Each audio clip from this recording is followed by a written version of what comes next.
No matter what I do, I'm constantly faced with this fact or this reality that, it's me. I have to get myself to put that extra effort in. The decathlon comes down to you versus the clock, or you versus the measuring tape. I've seen races where the winner and the loser is decided by 100th of a second. The time that it takes you to clap your hands or snap or blink an eye. Those things can be the difference between a gold medal and no medal at all. There's nothing more lonely than sitting in a hotel room, halfway across the world, away from your family, away from your friends, and know that, the country is expecting you to win a gold medal that's only given to one person in the world. It's really, really difficult, but I can honestly say with all the times that I feel that pressure and I feel that loneliness, I have never, ever actually been alone.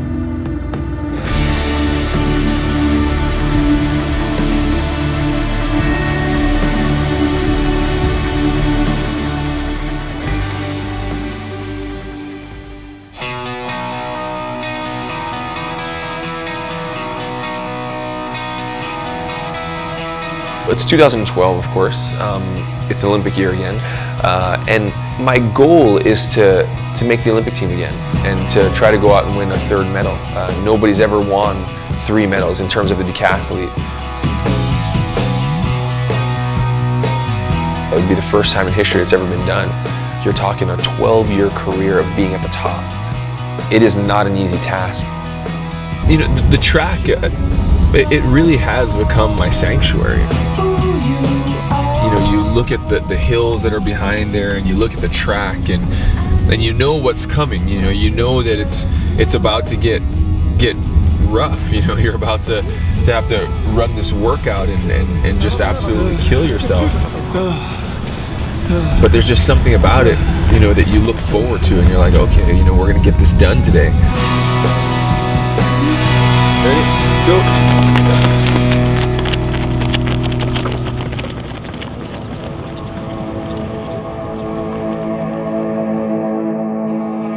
Going to the 2008 Olympics, I'd already won the silver medal at the Athens Olympics, and then I had won the World Championships in 2005, and so I'm really coming in as the heavy favorite. I mean, the pressure was just bone-crushing. I get on the plane and I find this little book that my wife had snuck into my backpack when I wasn't looking. And I'm like, what's this? And I see all this scribble-scrabble on there with crayons and stuff. And I look, and it's this little letter from my son. And my wife had typed it out for him. And it said, Daddy, I love you.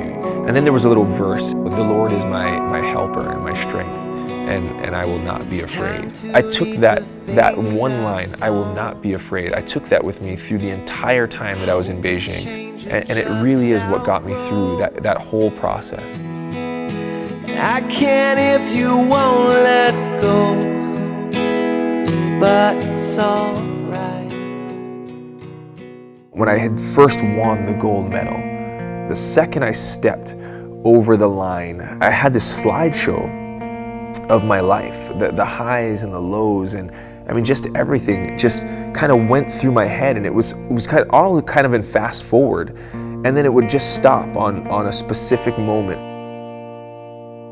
Not everybody understands that when I say that I was a bad kid, like I really was a bad kid. I was headed down the wrong path from a very young age. I was one of those kids where I didn't know any other emotion than anger. And I remember my mom, rushes me to a counselor, and the counselor, he says, you need to get him involved in sports if you want him to be, if you want him to be around in a few years. If you don't want to see him in prison, and you don't want to see him dead, you got to find something for him. So she says, you can either swim or you can run track and field. Choose one. And at that age, I didn't want to wear a Speedo, so I chose track and field, and the rest is history. A typical morning at my house is like, it's just chaos.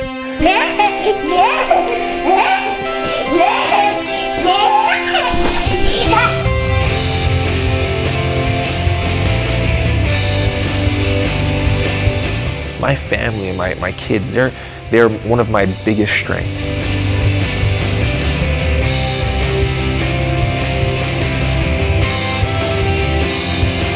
Big throw it to mom. Track is a very small window. I see it as a very small window in my entire life. And the majority of my life is going to be spent out being a husband and a father. That is why my faith comes first, my family comes second, and track and everything else comes third. When I look back on my life, the thing that I see is that God was always there. He was always there guiding me and walking with me and teaching me the lessons that I needed to learn through that journey. And I think that's what really matters. It's the journey. It's not about the accolades. It's what you went through to get to the end.